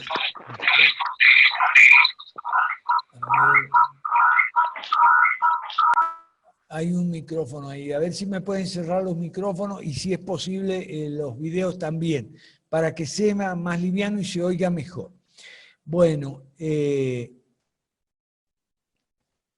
la época más gloriosa de Boca debe ser la más corrupta, porque, insisto, yo no hablo por hablar, yo estoy hablando de las denuncias de aquel paraguayo de la FIFA que metieron preso en Suiza. El tipo cantó como un pajarito, como suelen cantar los delincuentes cuando los agarra la policía, ¿ok? Cantó como un pajarito y dijo que Boca Juniors era el club más corrupto de América Latina. A mí no me sorprende. Bueno, pero entonces vamos a esto. ¿Qué quieren decir los estatistas cuando dicen, o las personas en general que repiten cosas que oyen por ahí? Dice que las reformas económicas no son políticamente viables.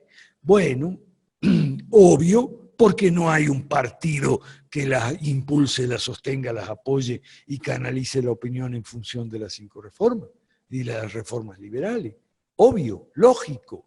Por eso yo escribí el estudio que se llama Contexto Político de la Reforma Económica.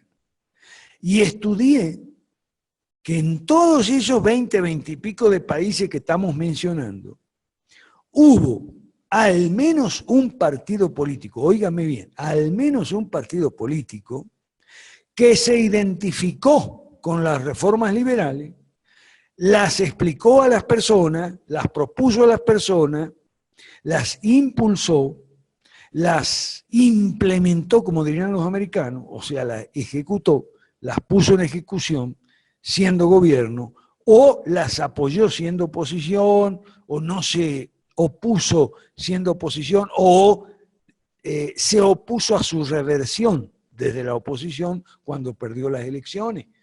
En ese sentido son interesantísimos los casos de los 4 países escandinavos que he mencionado, o sea, Dinamarca, Finlandia, Suecia y Noruega. ¿Ok? ¿Y cómo son esos partidos? ¿Son un partido, son 2 partidos, una coalición, un partido hegemónico? Ah, bueno, hay de todo. De hecho, yo estudio en ese ensayo que se llama Contexto Político de las Reformas Económicas, que usted lo puede encontrar en mi página personal, albertomansueti.com. Ahí yo estudio los distintos casos. Puede ser o un partido único como el Partido Comunista en China y Vietnam, que de comunista tiene el nombre, nada más. O puede ser una coalición de partidos como generalmente fue en Suecia, o puede ser un partido demócrata cristiano como fue en Italia y Alemania, o un binomio de partidos como fue en Japón el Partido Liberal Demócrata, o puede ser un partido tradicional como fue en el caso de Thatcher el conservador inglés o el republicano de Reagan en el caso de Estados Unidos, o un partido nuevo que se crea a ese fin. ¿Okay? En los países escandinavos hay ejemplos de partidos nuevos que se crean precisamente para impulsar la reforma, que sería el caso de nosotros, lo que estamos haciendo en la incubadora, las 5 reformas. En fin, distintas combinaciones de partidos, pero siempre partidos políticos. Por eso, Ciro, a mí no me gusta esa cosa de contra la democracia, porque contra la democracia es contra los partidos. Porque los partidos son a la democracia lo que las empresas al mercado. Los partidos son los vehículos propios de una democracia representativa y no hay otra. Las otras democracias son engaños de los comunistas. Que no, que participativa, que directa, que democracia digital, que protagónica, que revolucionaria, que socialista, que popular. Todos esos adjetivos que le ponen a la democracia son cuentos de los socialistas o utopías de los tecnólatras, los que creen en la democracia digital, sin partidos políticos, que el ciudadano es el que controla. Por favor, no me vengan con utopía. De utopía, pa' utopía, socialismo. A ver, señores libertarios, pa' utopía, socialismo. ¿Okay? Ya tenemos demasiada utopía y pensamiento utópico, pensamiento mágico con el socialismo, como para tener que aguantar utopías tecnolátricas de los libertarios. Por favor, que no que la democracia digital, que entonces con un clic el ciudadano entonces controla el gobierno. Por favor, por favor, por favor, dejemos las utopías. Esos libertarios, en su mayor parte son ateos, también entonces son tecnólatras y te dicen que la ciencia pronto va a descubrir un remedio para la muerte y la gente entonces no te vas a morir. Por favor, así los mismos tipos que llenan el Facebook y el Twitter con esas utopías de que vamos a derrotar la muerte y vamos a vivir para siempre, esos son los que te hablan de democracia digital. Entonces, fíjate el tamaño de la locura utópica, ¿para dónde va? Por eso la gente se enoja conmigo, mucha gente me sacan de su Facebook y tal. Yo digo la verdad, yo estoy muy contento con lo que conversamos en el foro. Uy, ya se nos está terminando el tiempo. Bueno, ya va. Lo que digo, sí... estoy muy contento con lo que conversamos en el foro, en el segundo foro en Lima. Conversamos mucho con los líderes de cada país, con Claudio Sola de Perú, con Pablo Zambrano de Ecuador, que no puede estar con nosotros porque los miércoles tiene clase. Tiene que dar clase en la universidad. Con Jorge Chapas, que hoy tuvo una reunión familiar. Una exposición. Con Clotilde Alviso de Paraguay, y por internet con Eric también estuvo presente, en fin, y con la gente de Bolivia que nos acompañó, el pastor Machaca y demás. Hicimos un compromiso de volver a poner de moda la verdad. ¿Ok? Un compromiso informal, no es ningún... Volver a poner de moda la verdad. Y la verdad es el antídoto contra las utopías. Las utopías son enfermedades del pensamiento, del cerebro, son la anulación del sentido común, el sentido de la realidad, ¿ok? La visión ontocéntrica, que quiere decir centrada en la realidad. Y por supuesto esa realidad incluye la muerte. Incluye a Dios también, aunque no le guste a los ateos, pero bueno, incluye a Dios también. Dios es parte de la realidad, la muerte es parte de la realidad, tanto como la vida. Entonces, ¿qué me vienen? Entonces, los mismos que me dicen que ya no va a haber muerte porque entonces la ciencia es la que nos va a dar la vida eterna, los adelantos tecnológicos y la inteligencia artificial. Entonces, esos son los que me hablan de que no, que de la democracia representativa ya pasó a la historia porque ahora viene la democracia digital. Por favor, por favor. Y lo peor del caso es que esas utopías están generando muertos en Venezuela, y con esto yo voy a terminar porque ya es la hora y no queremos importunar a la gente. Las utopías son las que están generando muertes en Venezuela. ¿Ok? La utopía del gobierno socialista y la oposición, que también es socialista, pero además es de pensamiento mágico, ¿ok?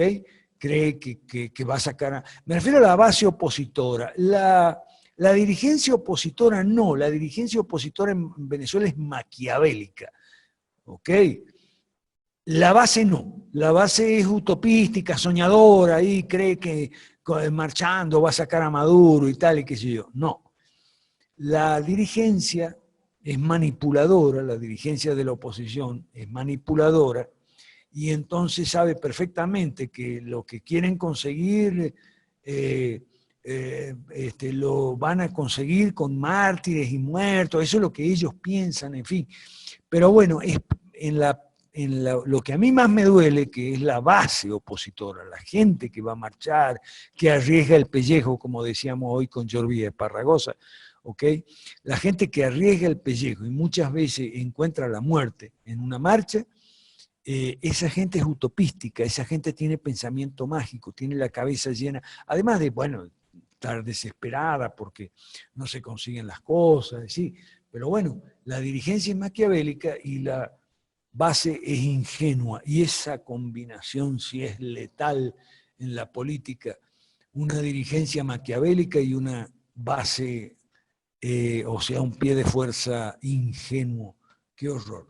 Bueno, yo me voy a la utopía anarquista, por supuesto, por eso yo le digo a los libertarios, señores libertarios, pautopismo ya tenemos demasiado con los socialistas, por favor. Bueno, por eso después se enojan conmigo. Y me suspenden en Panampó, ya me vetaron por segunda vez. ¿Okay? Pero bueno, gracias a Dios tenemos prensa republicana que me publica y otros medios digitales que me publican, además de las redes sociales. Yo voy a terminar dando las gracias a toda la gente que comparte mis artículos, que es mucha gente que comparte mis artículos. ¿Ok? No sé si se verá el foro de Puerto Ordaz por video, eso sí que no sé. Eso es con Alejandro Terán Martínez. Consulta con él, que él es el coordinador. ¿Ok? Alejandro Terán Martínez. Lo que tiene... sí, me vetó Reinsberg. Me vetaron por segunda vez en Panam Post. ¿Ok? Yo les dije... Yo les mandé una carta muy respetuosa diciéndole, bueno, pero ¿qué les pasa a ustedes? ¿Por qué me vetan y tal? No me contestaron, le volví a remitir la carta, no me contestaron. Entonces les mandé una cartita muy breve que decía así, 2 líneas. Le decía, el silencio es elocuente, entiendo perfectamente lo que no me quieren decir. Bueno, chao, seguimos en contacto como siempre y hasta la próxima. ¡Ay! Te debo, Margarita, te debo lo de Francia. Ok, pero es que lo de Venezuela requiere toda mi atención. Muchas gracias a todos, un abrazo enorme, yo siempre estoy a la orden. Ciro, léete los documentos, por favor. Un abrazo y hasta pronto. Hasta el miércoles, si Dios quiere. Chao. Gracias, profesor. Buenas noches.